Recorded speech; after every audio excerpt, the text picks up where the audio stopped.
Hey guys, what's up? My name is Sean Wayne and today, tara pag-usapan nga natin. Grabe, no? Kagabi, nagla-live kami ni Mantemyong. Tapos si DJI, sino pa yung isa? Nagpunta sa nagpunta sa live namin para lang sabihin na nagpakita na raw ng ebidensya itong si Boss Mike. Okay? Actually, itong video na to, eh, naging battleground between sa mga Tulfonatics at sa mga taga Kayubi, Kabatas, pati yung community rin ni Boss Mike nagulo. Tawa-tawa ako. So, hindi ko naabutan tong live na to kasi nagkasabay kami ni Boss Mike kagabi ng live. No, inabot na kami ng umaga. No? 5 hours yung live namin. Si Boss Mike na 1 oras lang. Ngayon, may mga nagsasabi na ito daw si Boss Mike ay 1, fake news, 2, clickbait tungkol sa issue ni Idol. So, hinamon siya kagabi na maglabas ng ebidensya. Okay? Ngayon, ito yung nakakatawa. Nung nagpakita ng ebidensya itong si Boss Mike, ang akala ng marami, na yung pinakita ni Boss Mike na photo, photo ni Idol at saka ng babae. Diba? Pero kung papansinin nyo nga yung sinabi ni Boss Mike, which is ipi-play natin ngayon. No? Subscriber, opo. Hanapin nyo na para malaman nyo kung sino yung mga sino yung naging ex ko na mo. Oo. Nakita na rin ni ano yun, J-Lord, di ba? J-Lord, nakita mo yun, di ba? Oo, Talimot, nakita mo yun, di ba? So narinig niyo yung sinabi niya, no? Yung pinag-uusapan dito sa part na to is ex daw niya na Mocha Girls. Okay? Diretso tayo. Diba yung ex ko na Mocha na ano kami, diba? Dang Valdez na yung pagarabikat kayo aming apadak na Ilocano. Wait, ako. Magustuhan sila ng lahat, pero ang tunay na may kasalanan ay di na makakaligtas dahil sa gawain na mapandindang paano kung may kaso? Adi, oo, syempre. Lalabas natin yan. Puro naman chismis. Oh, Nema, dapat may event. Kaya nga, boss. Wait ka lang. Wait. Oo, wait ka lang. Ano pang gusto mong ebidensya? Oh, ebidensya, ha?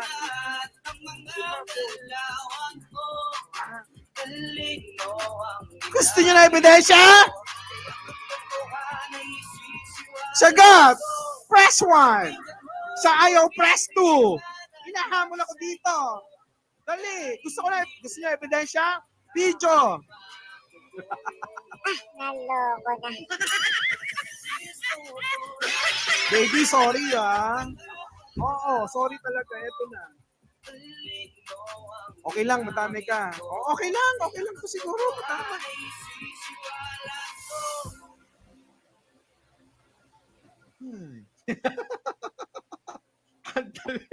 Asa ba?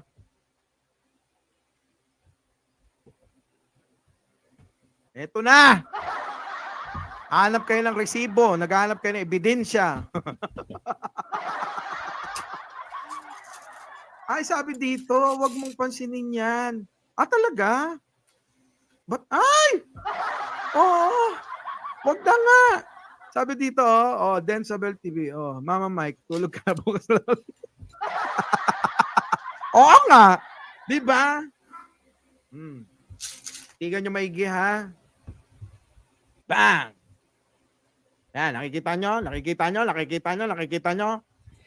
Okay. Sa unang tingin guys, aakalain mo, no? Kasi ang topic nga rito was about kay Idol Rafi. Okay? Was about him. Pero in truth, itong si Boss Mike, ang galing. Ang galing ng strategy niya. So tinitingnan niya kung nakikinig nga ng maigi yung mga tao. Because he was talking about himself too. Okay?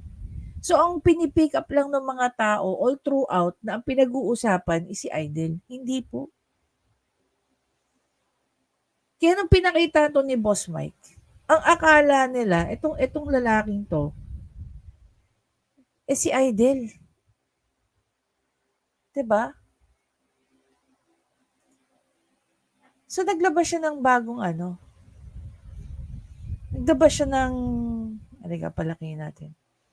Naglabas siya ng ayan, sabi niya, lilinawin ko lang ha, wala akong pinatutungkulan iba diyan kundi sarili ko. Okay? Nataon habang nagkukwento ako sa ex-GF ko na Mocha Girl, may nagtanong kung may ebidensya daw ako. Kaya pinakita ko yung picture video namin. Ito yung picture video namin. Maliwanag ha, hindi ako bakla. Tapos, actually, may video na in-upload di si hindi nga nagkaroon ng traction. Kung titingnan mo, 3.6 views lang. Tingnan nga natin yung tingnan natin yung last year. naging neto. Tingnan natin yung comment section. Dapat may ebidensya. Kaya nga, boss. Wait ka lang. Wait. Oo, wait ka lang. Ano pang gusto mong ebidensya? Ayan. Ebidensya, ha? Gusto niyo na ebidensya? Sagot! Press 1. Sa ayaw, press 2. Hinahamol ako dito. Pinatulang kasi ni Boss Mike yung mga sa kanya eh. Sabi ni Real Senpai, iba talaga level nyo, Boss Mike. Yan, sabi rito, no worries, Boss Mike. It's all good, ex mo naman po yan. At least you have good memories. Yan. Why, Ilocano meet Gayam, Sir Mike, proud Ilocano, taga Ilocosur po. Sabi rito ng isang Rene Vallaramos. Actually, mas maraming interesado sa mga babae ni Tulfo kaysa sa mga babae mo, Boss Mike. Kaya kung ako sa mga gustong manira dyan, doon tayo sa maraming makakaabang tulad ng isang politiko at sikat. Siyempre, ahanin ba natin ng isang libayan at Boss Mike? Baka tanungin pa ako, sino yun? Tulfonatics.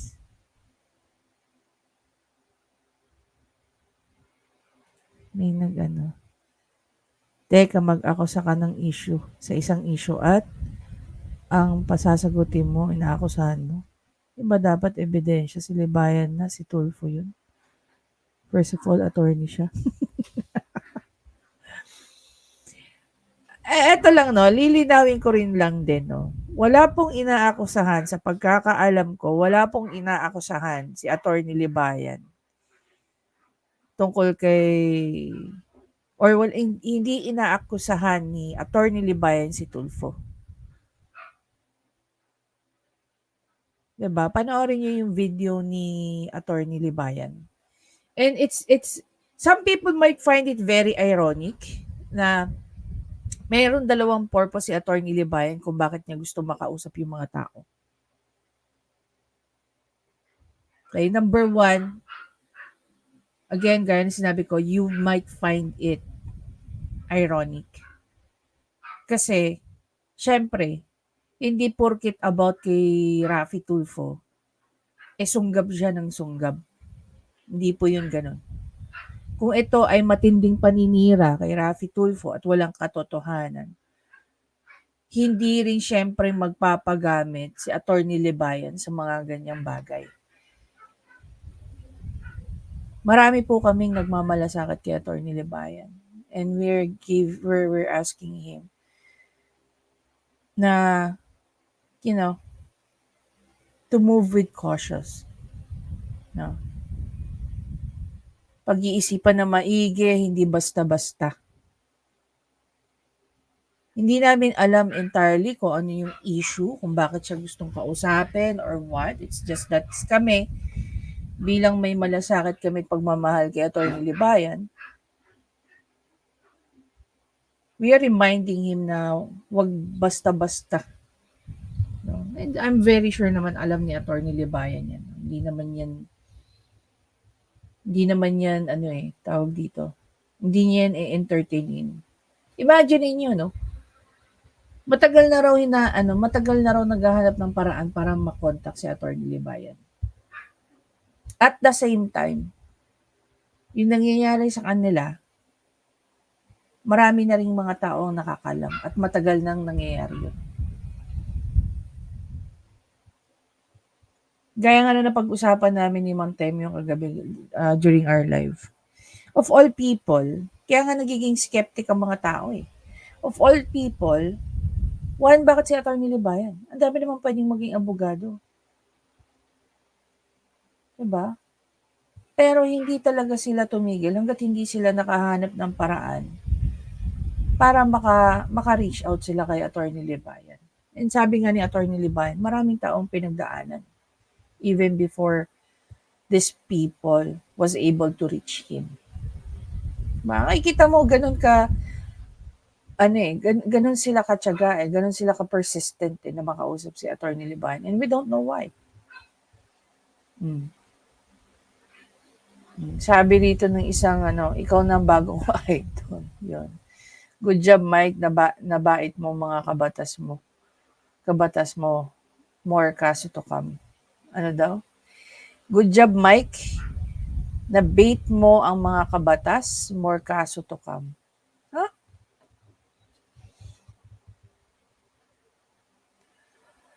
Long time no look, Boss Mike. First comment, umpisa pa lang yan.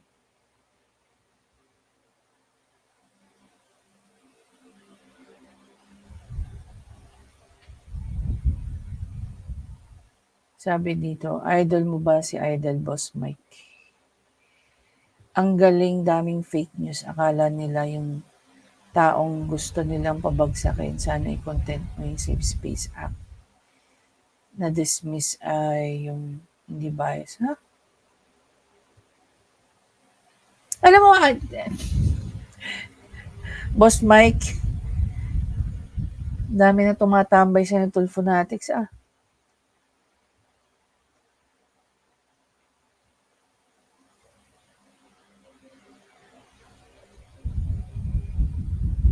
Ano daw, pinagtatawanan ka ni Melo Yap, halos maluha-luha, katatawa sa'yo. Kinawawa ka, ginawa kang grade 1. Walang problema naman, ex mo yan ba? At saka binata ka naman. Clickbait, takot. So, babaera ka rin. O hindi lang nagkakaintindihan yung iba dahil may mga papansing ang pala sa live ni Mike kagabi. Sabi ni neutral pero bias. Yan. Content mo yung age of sexual consent, mag-reaction ka kung ano daw?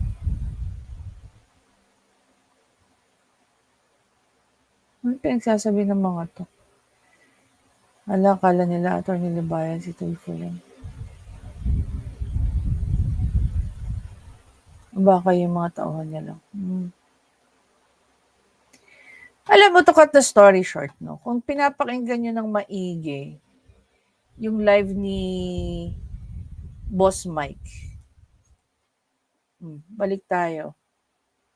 Before niya pinakita tong video na to, he was actually talking about his ex.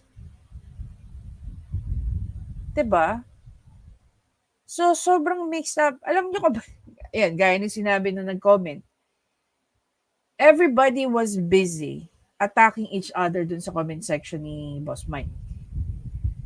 At the same time, kung pinapakinggan nyo nga yung sinasabi, yung chronological ang ginawa kasi dito ni Boss Mike, at one point si Idol pinag-uusapan, at one point siya ang pinag-uusapan, at one point ang pinag-uusapan yung mga Mocha Girls, at one point kung sino-sino pa. Ang daming taong napag-usapan dito sa live na to. Kaya even yung mga tao, no, na nagpunta sa live namin ni Mang Temyong, ang inisip, itong photo na to, si Idol. Diba? Anyway, gaya nga ng sinabi ko, kung ang purpose nila sa paglapit nila kay Attorney Libayan is magpatulong na mag-file ng kaso laban kay Raffy Tulfo, well then and good. Okay? The other thing is, kung pumunta sila o lumapit sila kay Attorney Libayan para magpa-interview, hindi natin alam kung ano yung ano dyan, gaya ng kay Grendy, di ba? Kay Grendy, kay si Ma'am Julie Licop kasi is, kliyente na siya ni Attorney Libayan eh. So, normal silang nag-uusap. Very accommodating. Sabi nga ni Tita Pretty, no? Very accommodating naman daw itong si Ma'am Grendy, si Ma'am Julie Licop. If you want to interview her, sobrang ito yung base sa sa tawag dito. Hanapin lang natin si Tita Pretty. Sabi nga ni Tita Pretty, talagang grabe daw si sino ba si Tita Pretty? Ito po si Tita Pretty, si Alona 0130. Paki-subscribe na po sa mga hindi pa nakaka-subscribe sa kanya. Ayan. So, in-interview niyo po si Ma'am Julie Licop. Sobrang accommodating daw, sobrang warm na tao, sobrang wala kang masasabi. No?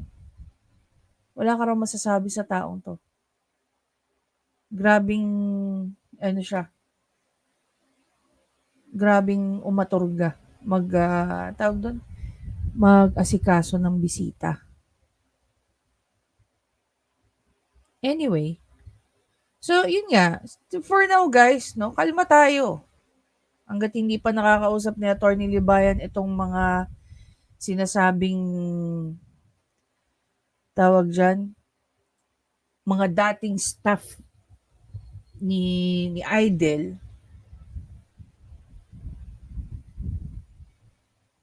lang tayo, abang-abang lang. Ito kasi si Boss Mike eh.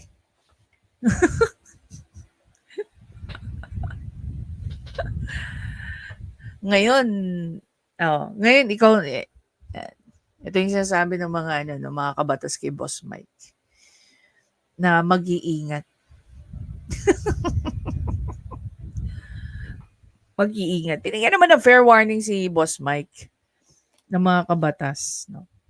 Ng mga kayubi, mga katambay, mga kabugera. Binigyan naman siya ng enough sabi naman ni Boss Mike yung mga style daw ng mga Tulfo fanatics, walang-wala daw yan. Tatawanan lang yan daw ni Boss Mike. Tama ba, Boss Mike? Ayun. Anyway guys, again, maraming salamat sa panonood. Please don't forget to subscribe, like, and comment.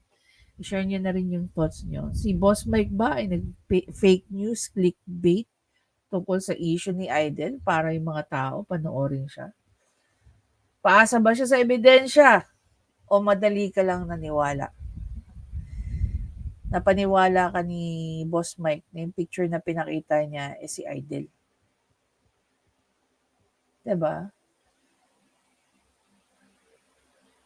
Napaniwala ba tayo? In a glimpse, yes. Pero nung sa akin, medyo skeptic ako. Skeptic pa rin ako. Kasi hindi ko ma-figure out kung si Idol ba talaga. Pero kung tutuusin, ito naman in fairness, no? Without looking at it ng matagal, may isip mo agad eh. At saka yung galing ng utak ni Boss Mike, from one topic to the other and then back to the other the original topic and then bounce again to another topic and then babalik na naman siya tapos pupunta na. Ang galing. To, galing. Bilib ako sa iyo, Sir Boss Mike. Kung kung nasusundan ng mga tao yung kwento mo, ang iisipin nila na yung pinakita mong picture, ikaw. Pero sa pag-insert mo ng iba't ibang kwento during your life, may mga tao na naiwan doon. Kasi nga nag-focus sila doon sa kwento ni Idol. Diba? Doon sila nag-focus. Again, I'll see you in the next video, guys. Bye!